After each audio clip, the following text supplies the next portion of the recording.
نتفق على حاجه. احنا متفقين على انه محتاجين اصلاح المنظومه الضريبيه، وده موجود في برنامج الحكومه. وده احنا لما جينا في وزاره الماليه السيد الوزير واحنا كنواب وزير، احنا جينا من 4 شهور لاول مره يبقى في نائب وزير للسياسات الضريبيه. ده دليل على اهتمام الحكومه والقياده السياسيه بالاصلاح الضريبي. احنا التقينا بالسيد رئيس الجمهوريه من 3 أسابيع واتكلمنا على الاصلاح الضريبي، وده كان الهدف، ويعني لقينا دعم كبير جدا للاصلاح الضريبي. فاحنا متفقين على فكره، انا مش مختلف مع اصدقائي النواب على انه اهميه الاصلاح الضريبي، بس الاصلاح ليه قدمتوا ده على ده؟ ما انا الاصلاح الضريبي ده محتاج بنيه اساسيه. يعني زي ما الاستاذ خالد بيقول ان انا لازم استنى لما اصلح المنظومه الضريبيه. طب حضرتك بتشتغل في السينما، هل السينما في احسن احوالها دلوقتي؟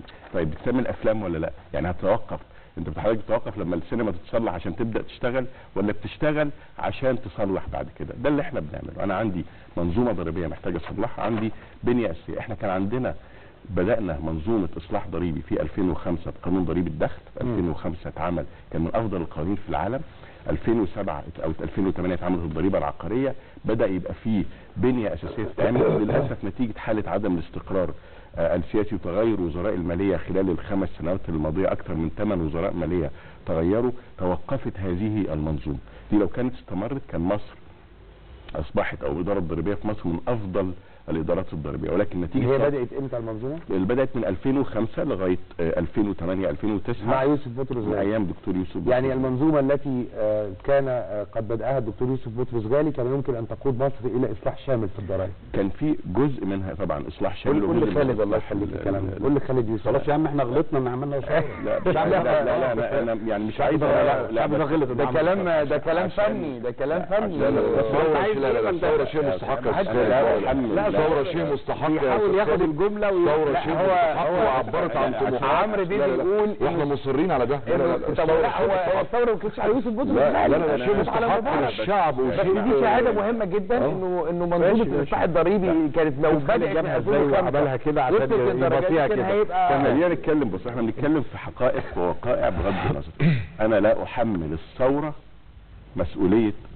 احنا قلنا في حاله بعكس خالد، لا عكسه ما تعكسنيش انا. في حاله عدم استقرار حصلت، دي كلنا متفقين عليها في الفتره السابقه، وجزء منها حتى عدم استقرار ضريبي. يعني احنا بنقول انه احد عوامل جذب الاستثمار او احد عوامل المنظومه الضريبيه الناجحه ان يبقى عندي استقرار ضريبي، سياسه ضريبيه واضحه. احنا للاسف ما كانش عندنا سياسه ضريبيه واضحه الفتره دي.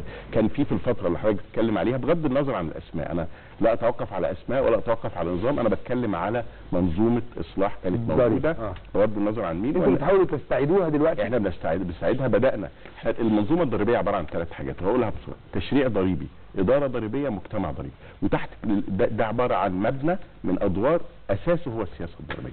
احنا بنضع سياسه ضريبيه هنعلنها قريبا، سياسه ضريبيه شفافه واضحه طويله الاجل.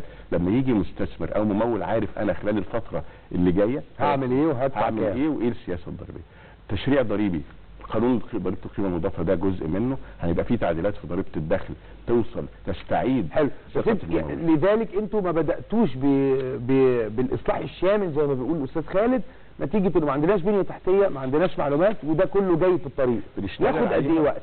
احنا بنتوقع ان احنا يعني اللي بنبدا فيها دلوقتي تبدا نتائجها السنه الجايه، هتاخد على مدى اطول. ولكن الضرائب لازم عشان تشتغل في منظومه ضريبيه تبدا تفكر انك تضع الاساس دلوقتي عشان تجني في السنه الجايه. في حاجات زي بقى الضرائب غير المباشره دي بتساعدك ان انت تحقق حصيله اسرع، واذا عملتها بشكل وصممت القانون وهيكل القانون. في حاجه اسمها فن التشريع الضريبي. لما تعمل تشريع ضريبي بشكل يحقق لك اهداف القانون، وجزء من اهداف القانون ده العداله الاجتماعيه. لما الاستاذ خالد بيقول انه اللي هيدفع المحدود الدخل او الاقل هو اللي هيتحمل النتيجه. طيب لما انا اقول لحضرتك ان كافه انواع الاغذيه واللحوم والاسماك والمنتجات الزراعيه وكل الحاجات دي غير خاضعه للضريبه. لما اقول لك ان كافه التعليم بكافه اشكاله غير خاضع للضريبه، لا تعليم ولا اغذيه خاضعين للضريبه. العلاج بكافه اشكاله ما عدا عمليات التجميل كمان بتاع محدود الدخل ولا حاجه؟ يا فندم التعليم بتاع محدود